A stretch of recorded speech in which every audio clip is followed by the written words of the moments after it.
Hi, I'm Anita and welcome back to this third season of Bare Beauty. Now usually, it's just me in the kitchen.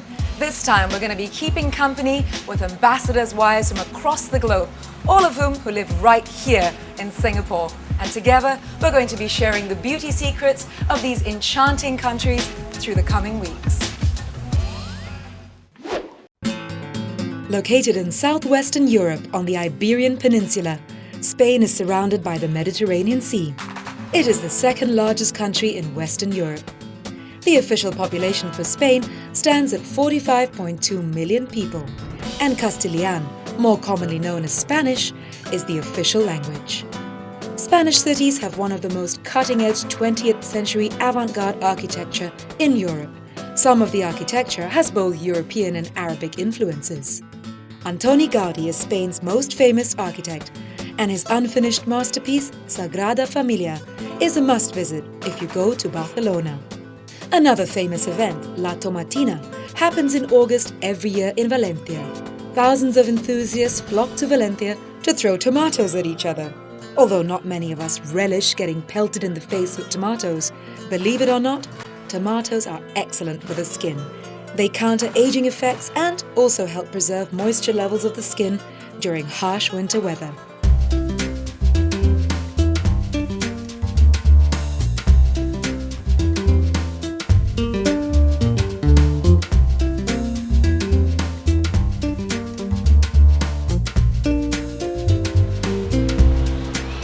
Well, Spain is known for having fabulous natural produce.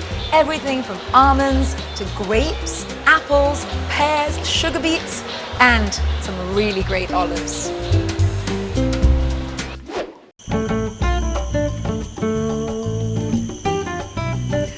Madam Paloma of the Spanish Embassy has only recently arrived in Singapore. His Excellency and Madam Paloma previously were in residence in Indonesia and Africa, exciting places. She loves culture and the arts and has invited me for lunch, where she's going to tell me a little bit more about her Spanish roots.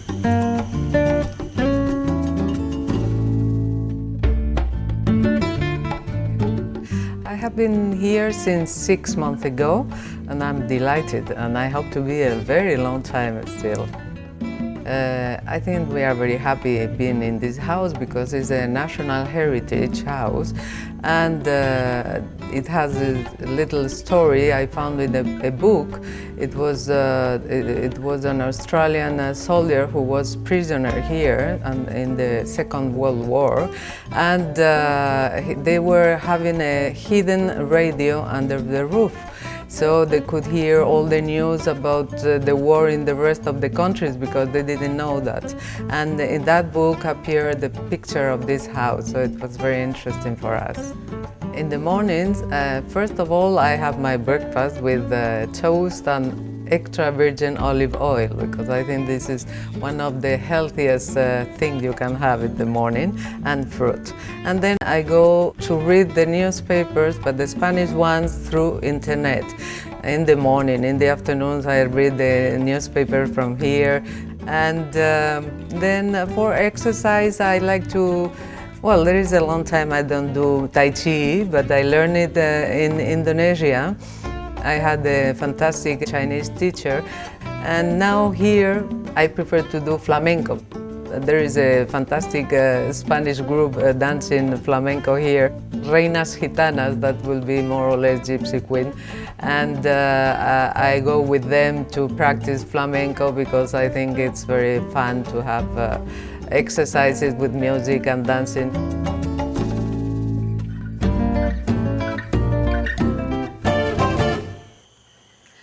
Hi, buenas tardes. Oh, Madam Paloma. Please call me Paloma. Thank you. Welcome to the Spanish residence. I didn't know you beautiful. were speaking Spanish. Well, neither did I, but I think I've learned enough just for today, and you have to teach me the rest. Thank you for having me here. It's beautiful. Yeah, please join me. Thank you.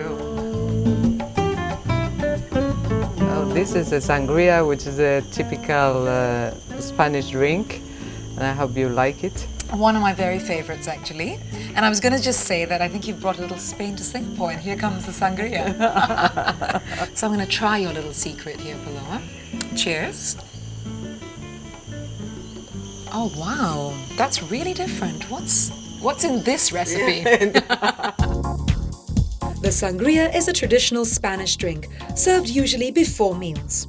100 grams of sugar, 1 bottle of red Spanish wine, 300 milliliters of fresh orange juice, 600 milliliters of soda water, 2 apples, 2 oranges, 2 bananas. Method: pour sugar into a mixing bowl. Add to bowl a bottle of red Spanish wine and stir well.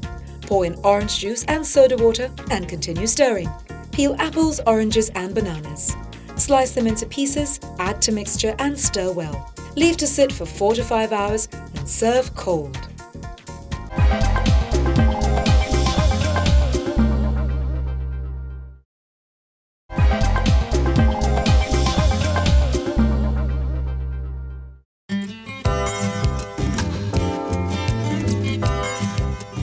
It has been a fantastic week so far. I am truly fortunate to have met Paloma, the Spanish ambassador's wife. She gave me the opportunity to understand not just her, but also the rich customs of Spain. Through her, I can see why most of us regard the Spanish to be one of the most passionate people. This way, please. Thank you. Oh, what a marvelous room. It's just filled with light. Yeah, I like it very much. It was Very very sunny in the elegant. morning. Oh, Elegant. thank you. So many lovely things. You've surrounded yourself with beauty. Yeah, because since you have been in so many countries, you have always the temptation of buying things from all of them, and there's such beauty. This Indonesia and Africa. May I introduce you, my 2 friends? Hi. Hola. This is Paloma, Hi, Paloma. Anita, Anita. and Hi. Amelia. Nice meeting you. You too. How wonderful. We always greet with 2 kisses. I love that. First of all, we are having a gazpacho, which is a typical cold soup in Spain. This looks wonderful. So what is actually in it? What gives it this beautiful orange color? The tomatoes. They have to be very good ripe tomatoes and also garlic. We say ajo in Spanish. Pepper, pimiento, Pimiento. and cucumber, pepino. This is very healthy. It's part of the Mediterranean diet that now they discover that it's very important to have all natural things. And, Yeah. And for instance, if you have pepper, very good for the skin. I heard it that it makes your skin very clear and very clean. And I'm gonna finish I'm definitely finishing my gazpacho. Definitely. it's very good. Now I have read that half of the world's olive oil production comes from Spain. Is that true? There are many varieties of olive oil depending on the olives, and we produce a lot. Instead of butter, Right. olive oil. It has antioxidants, vitamin E, very good for the high cholesterol. You don't only use it for the food, you use it for beauty. Like for instance, we got a friend, don't we? She makes an egg yolk with olive oil, and then I'm she gonna write these produces little recipes down. a hair mask, and she puts a cap on it, and then afterwards she has to wash it. Okay, and that's to soften. And to make it shiny. Oh, wow, look at that. The paella. Paella. Paella. You have to say it right. I have to say it right, otherwise I'm not allowed to eat it. So is there the perfect paella? Well, to make perfect paella, you need perfect rice and also saffron. You know what is yellow? Because of the saffron. And that is also another major export out of Spain. It's about the paella. The main thing as well is the color, and because it goes through your eyes, and you say, "I want to eat it." Yeah.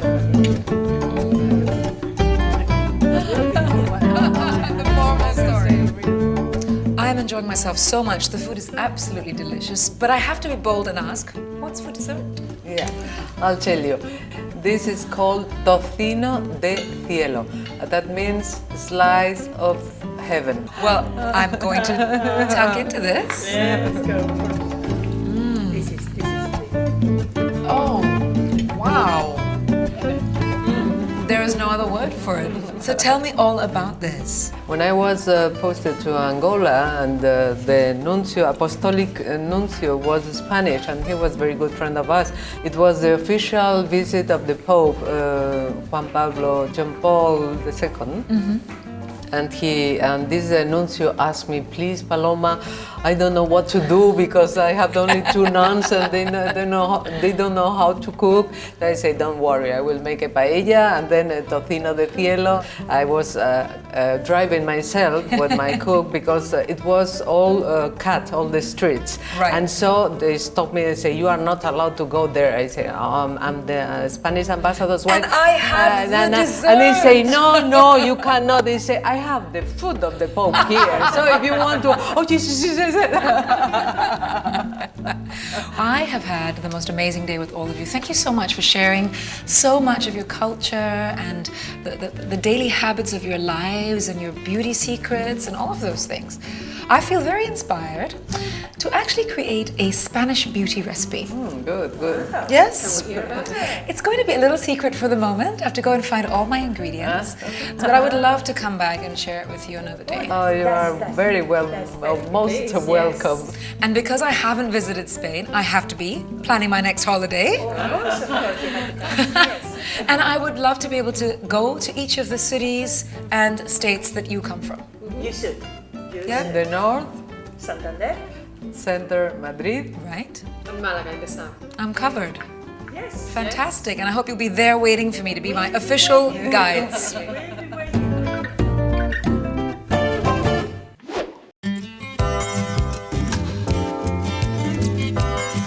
After the fantastic lunch with Paloma and friends, I am truly stimulated by the colors and the fresh ingredients from Spain. I am determined to concoct a recipe that is truly Spanish-inspired.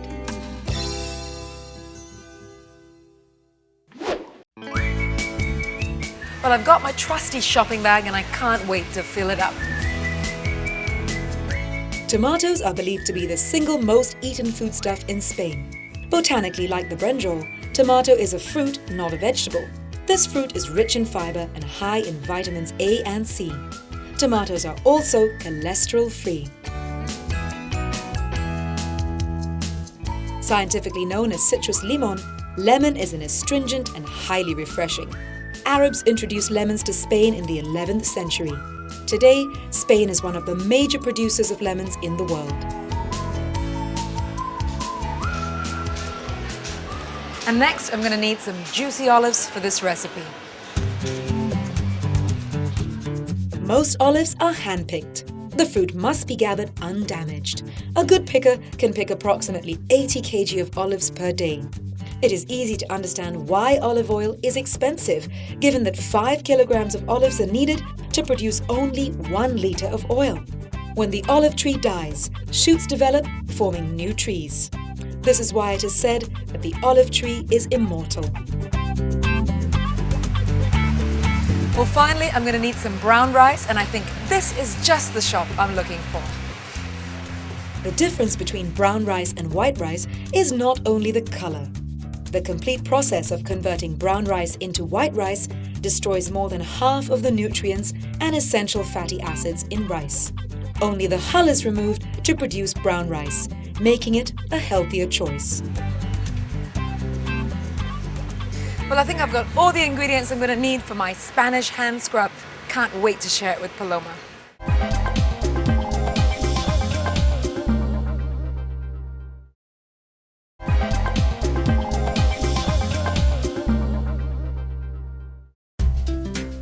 I can't wait to share my beauty concoction with Madam Paloma, the Spanish ambassador's wife, later. She revealed to me during lunch that her beauty secret was her weekly flamenco gathering. That was when I remembered a week ago, a friend had invited me to watch a flamenco workshop that simply took my breath away. World-renowned flamenco dancer Antonio Vargas and his wife Daphne conducted the Masters Workshop. I was simply enchanted by the beauty and passion of the dance.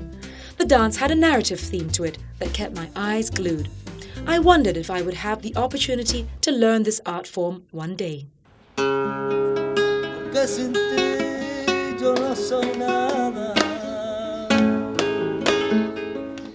Flamenco is a folk dance with 200 years of history. The root of the dance is from the south of Spain, Andalusia. The music and dance sequence is a concoction of pure, passionate rhythms, which are quite often improvised and spontaneous. The theme of the flamenco dance varies, from love stories to history to politics and even humor. However, most often the dance and music is a grand narrative of tragedy and love. The flamenco dance has complex patterns of rhythm and sophisticated footwork with emphasis on grace and posture of the upper body. The flamenco dance is an excellent fun alternative for posture training. The dance achieves good form by keeping the spine straight, shoulders pushed back, tailbone tucked under, and keeping the core stability muscles around the middle. Your arms are kept above your head for long periods, moving gracefully, twisting and sweeping. This helps the development of long, lean muscles in the arms and shoulders. Flamenco is a highly expressive, passionate and rhythmic dance. Antonio Vargas is a world-famous flamenco dancer. Having a musical background from an early age helped him understand and master the complexities of timing within the dance structures of flamenco. His skill is highly sought after, not just in the world of dance, but also in Hollywood. Besides the admirable beauty of this art form, flamenco is also beneficial for health. It is said that most flamenco dancers have good posture, which helps in reducing back problems. Hola, buenos días, Anita. Hi.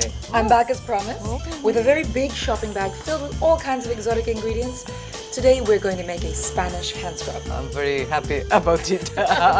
Please. Let's go find a place to make Okay. it. Please come in.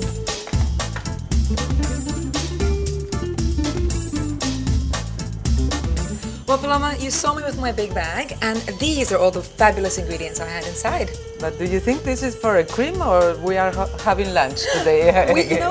That's a really good question because all of these things are edible and we could eat them. But instead, we're going to make a Spanish hand scrub. Okay, I'm ready for it. You're ready for it. Fantastic. Well, the ingredients that we're going to put into this are a mixture of things that moisturize and exfoliate, so it's very, very special. So we would use brown rice and we're going to pound that up, and I need you to do that for me. All right. Okay? Just a nice heaped tablespoon. Great. Perfect. Now what we'll need you to do is pound that until it becomes a fine powder. In the meantime, I am going to take a handful of olives and I'm going to cut them up because it's also going to go into the mixture. You can buy your olives in a supermarket, and what you should ask for are just plain olives, not stuffed or flavored in any way. Paloma, I'm just using a few different varieties of olives here, and the reason I'm using them is that once we start to crush and pound them, it's actually going to release that olive oil in it, and that's what we need for a really great hand scrub. So all you've got to do is just get all the olive flesh off the pits. How's that? Good. Well, I'm just going to get these over into the bowl. As you start mixing that up and pounding it together, you're really going to see the oil come out and mix together with the rice. I've got these beautiful tomatoes in the vine, and what I'm going to use is just one tomato, because this is really what I need. I don't need all the With the seeds out of it. and Yes, perfect astringent. That's the great thing about making raw foods into beauty. You know, you can use the seeds, the skin, the pits, everything. I'm going to toss that in there. So if you could just really get that in together. So next, I'm going to go for some lemon. But I'm going to interrupt you to talk about the secret. It's saffron, which before, in the old times, it was a symbol of beauty. And so we use it for a paella, for instance. Yes, you it's do. so important. You know, Paloma, saffron is also used in perfumery. It's wonderful because it's such an exotic ingredient. It is one of the main ingredients in lots of perfumes around the world. We are going to use it also as the secret recipe. Wonderful. How much are you putting in there? Only five. 5 strands. 5 strands. Perfect. And now may I take my lemon? Yeah, I think that Thank now you. you can. This is a very old-fashioned zester. So what happens is that you really get just the zest of the lemon without all the fuss. And you need the zest of just one lemon for this. The thing about all of these beauty recipes that we're making is that they're fresh. So you must actually use it up within about 3 days. Put it in the fridge and use it as fast as you can. Well, I've pretty much got all the zest I need. I'm just going to add this in this way so that we don't lose any of it. There we go. smells good. It's nice color because have pink and yellow and... Into there. It looks... yeah. Don't cheat it. Have a little smell of that. Can you smell the olives? Olive, yeah. So there it goes into the bowl. Yeah. So let's try it. Let's try it. Okay, here we go. Please help yourself. Yeah. Can you feel the rice? Yeah. The grains? Yeah. Very You feel nice. it very nice. And also the olives. And the olives specifically are the ones that will really help. to smells sour the good. skin. Okay, so you just rub it on for about 2 to 3 minutes and then just wash it off with warm water. What we've made here in the bowl is good enough for a couple of applications, and I think just keep it in the fridge only for about 3 days because again it's natural products. You want to use it fast to get the goodness out of it, and you can't keep it for very It's long. good to have 2 days of this on, and then next week we try again. Try again. Let's take it to the fridge. Okay, perfect. Method: pound brown rice till a powdery consistency. Slice olives into small pieces and pound together with brown rice. Cut tomato into half, scoop pulp and add into pounder. Sprinkle saffron into mixture. Add grated lemon and mix well. Rub and massage mixture onto hands for 2 to 3 minutes. Rinse hands with warm water. The journey of my discovery to Spain's beauty secrets has been enchanting so far. In this short period of time, I have grasped that the Spanish answer to looking good is beyond their natural produce. Deep in their throbbing vein lies their zest for living life passionately, and I believe this energy is just part of their secret. I'm attending a tea party with the girls tomorrow. I am sure they will be surprised with my soft, rejuvenated hands. I guess I will just have to tell them it's a Spanish secret.